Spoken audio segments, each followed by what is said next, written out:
दो प्रकार के आशीर्वाद। बाइबल कहती है कि पवित्र आत्मा का उपहार हमें इब्राहिम की आशीष लाने के लिए है। गल 3:14। जब परमेश्वर ने इब्राहिम को आशीर्वाद दिया तो उसने उससे कहा, मैं तुम्हें आशीर्वाद दूंगा और तुम एक आशीर्वाद बनोगे।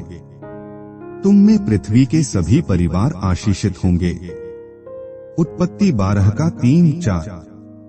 उस आशीर्वाद के दो भाग हैं का मैं तुम्हें आशीर्वाद दूंगा और तुम एक आशीर्वाद बनोगे। ऐसा तब होता है जब हम पवित्र आत्मा से भर जाते हैं। अधिकांश विश्वासी स्वयं को आशीषित होने के लिए पवित्र आत्मा से भरना चाहते हैं, न कि दूसरों के लिए आशीष बनने के लिए। यही कारण है कि आज ईसाई जगत में पवित्र आत्मा के इतने सारे नकली अनुभव व्याप्त हैं। यीशु ने कहा कि पवित्र आत्मा की शक्ति हमें पृथ्वी के छोर तक प्रेरितों के काम 1:8 उसका गवाह, दूसरों के लिए एक आशीष जैसा वह स्वयं था, बना देगा। यह इब्राहिम की आशीष है जिसे बताया गया था कि सारा संसार तेरे कारण आशीष पाएगा। उत्पत्ति 12:3। जीवित पृथ्वी के छोर पर रहने वाले परिवारों को इब्राहिम के द्वारा आशीष दी जाएगी। और जब हम पवित्र आत्मा से परिपूर्ण होंगे तब पृथ्वी की छोर तक रहने वाले परिवार हमारे द्वारा आशीष पाएंगे।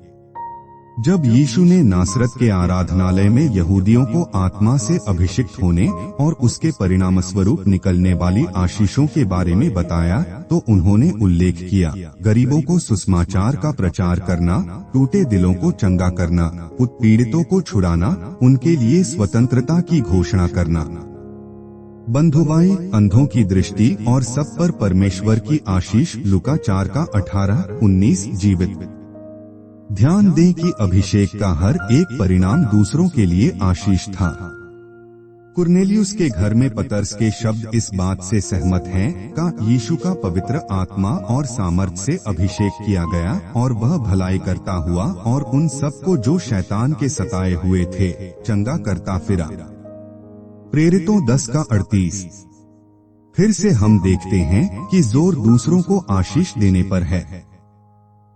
जब यीशु ने अपने शिष्यों को अपने स्वर्गीय पिता से पवित्र आत्मा के लिए पूछना सिखाया तो उन्होंने इसे एक दृष्टांत के साथ चित्रित किया। देखें लूका 11:5-13। उसने एक आदमी के बारे में बात की जो अपने पड़ोसी के घर गया और तब तक खटखटाता रहा जब तक कि उसे रोटी की रोटियां नहीं मिल गईं जो उसे एक आगंतुक को खिलाने के लिए चाहिए थीं। दृष्टांत का मुख्य बिंदु पवित्र आत्मा के लिए पूछने में दृढ़ता है, जैसा कि v.13 में स्पष्ट हो जाता है। लेकिन हमें इस तथ्य पर भी ध्यान देना चाहिए कि वह आदमी अपने लिए नहीं बल्कि दूसरे के लिए रोटी लेने गया था। किसी और की जरूरत थी जो उसे उसके पड़ोसी के घर ले गई। एक बार जब उसने अपने पड़ोसी से रोटी ले ली और अपने आगंतुक को खिलाया तो मुझे लगता है कि वह बिस्तर पर गया होगा और दूसरों को इस अच्छे काम की रिपोर्टिंग नहीं करेगा। मैं कल्पना नहीं कर सकता कि यह आदमी आधी रात को अपने आगंतुक को रोटी देते हुए और फिर अपने सभी पड़ोसियों को तस्वीर की प्रतियां भेजने के लिए किसी की तस्वीर खींचेगा। फिर भी कई ईसाई ऐसा ही करते हैं का वे लोगों को प्रभावित करने के लिए कि वे परमेश्वर की सेवा कर रहे हैं, वे अपने अच्छे कामों का विज्ञापन करते हैं। यीशु ने हमें बताया कि हमारे बाएं हाथ को भी नहीं पता होना चाहिए कि हमारा दाहिना हाथ क्या करता है। परमेश्वर हमें आशीष देना चाहता है अत्यधिक, लेकिन वह नहीं चाहता कि हम जलाशय या झील बने। वह चाहता है कि हम चैनल बने जिसके माध्यम से जीवित जल की नदियां दूसरों की ओर बहती हैं। यूहन्ना 7:37-39।